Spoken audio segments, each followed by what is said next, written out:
geri dönen değil. Laçık kömürüm pervaz edip semasından inen değil.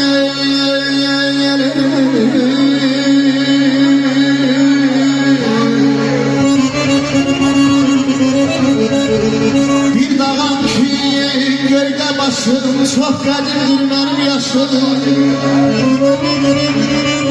Ağlansa birce taşıyayım, milyon iller sönen değil.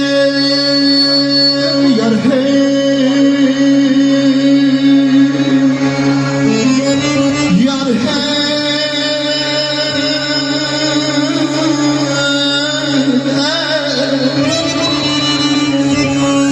Azerbaycan benim elim, Azerbaycan benim dilim.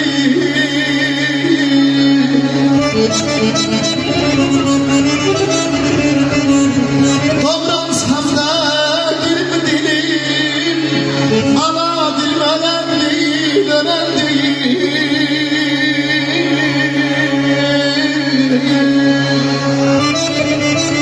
Hiç sevgilim aldanmadı millete bana. Hasret kalan sonuçtaydı yalan. Rahmet de bana değil, ne de ki pulda. Ürek bir şişeli yaşayır orada. Sırtlar billah onu zalamak olmaz.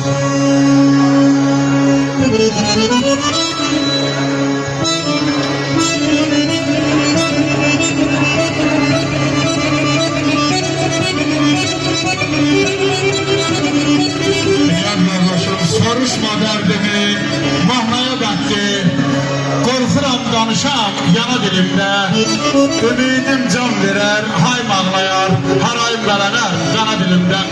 Kim cahanda biraz məğrur görünmüş, hak dalınca dizin dizin sürünmüş.